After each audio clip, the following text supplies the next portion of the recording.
Eto na, maganda. Tatawag na tayo, tutok na kayo. Daming nanonood sa atin, 3,000. Eto, bigay po na to ng ibigay po ito ng Lux White. Siyempre nanonood pa si Ares, pati mo si Ares. Oo nga, tinext ko kuya, sabi ko, dalo kami ngayon eh. So, pag alis ko mamaya kuya, papuntang Benguet para sa Miss Ano Universe. ka, Benguet? Ayaw nga pala, sandali, plug mo nga yan. Kasi isa sa mga, alam na, sabihin mo na totoo. Papalabas po ngayon dito sa October 25, I think, po, no? yung Miss Universe. That is presented by Front Row po. So, sa lahat ng nanonood, abangan ninyo, October 25 sa GMA, 9 a.m. Hanggang 11, Miss Universe Philippines po ipapalabas. Pero kami po, mauna na po kami mamaya. Pupunta na kami ng Benguet for the opening kasi doon po namin i-open yung Miss Universe. Paano ba magiging competition yan? Paano yan? Bawat probinsya po ng iba't ibang, bawat probinsya sa iba't Dapat ibang... na nandito si Shamsi eh. Siya dapat na nagpa-plug ni Shamsi Subsub. Nagkataon lang Oo, hindi nandito nga. ako. Kasi malapit na yun, October 25. So ilan na lang tulog yan, no? Para maraming manood. Saka maganda yun, yung coverage ito, 9 o'clock in the morning, parang Miss Universe talaga. Tinugma nila yun pag nanonood tayo, di ba? So yung bawat probinsya po sa Pilipinas, from Ilocos hanggang Cebu, hanggang Davao, Palawan, lahat po yan may representative. So 50 contestants po from all over the country, may kanya-kanya pong representative sa Miss Universe. So gaganapin po siya sa Baguio para ma-promote po yung kagandahan ng bansa natin, kagandahan ng Baguio, ng probinsya ng Benguet. So yun po ang ginagawa natin ngayon sa Miss Universe, and i-promote of course kahit pandemic ngayon, ma-promote pa rin po yung pagtulong kasi yung Miss Universe po is all about charity. So, ito yung Miss Universe Philippines. Miss Universe Philippines po. So lahat ng sasali dito, kayo yung padadala. Di ba? Kung Kung sino saan po man. manalo, Siya ang po magiging ipapadala sa Miss Universe. representative ka ng Miss Universe Philippines sa Miss Universe. Opo. Alright, so yun pala yan. Galing ha. Si Miss Shamsi ang barang presidente ba? Ano ba? Opo. Siya po yung parang Si Jonas? president. Si Jonas yung managing director. Pag mag-plug kayo dito kasi importante yan. Alam nyo, kahit paano, iba yung maraming nanonood pa rin. Kasi pinag-uusapan dyan yung bandila, yung bansa natin eh. Di ba? Ng Pilipinas. Talagang, sino ba mga mamahina kayo? Kinuha nyo akong judge, no?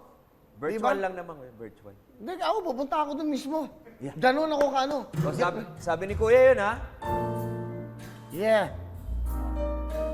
Ladies and gentlemen, please welcome the candidates of Miss Universe 2020. Here they are.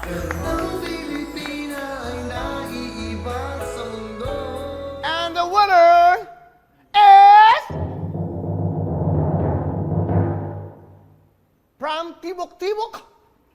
Bigyan ng jacket niya! Bigyan ng jacket. But anyway, congratulations sa inyo ha. Alam mo, nakakatuwa dahil ito yung mga pangarap ng ating binibini at magagandang mga Pilipina. Mga gandang Pilipina po ito. Imagine mo, Miss Pia Wurzbach, of course, Miss Catriona Gray, di ba?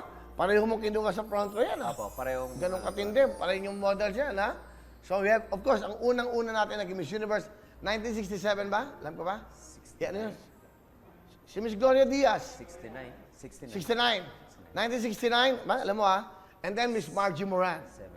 1971. So, alam mo pala eh. 69, Miss Gloria Diaz. Hi, Ma'am Gloria Diaz. Palakpakan nyo. Yan ang unang nagbigay ng karangalan. And then sumunod, Miss Margie Moran, 1971. 1971.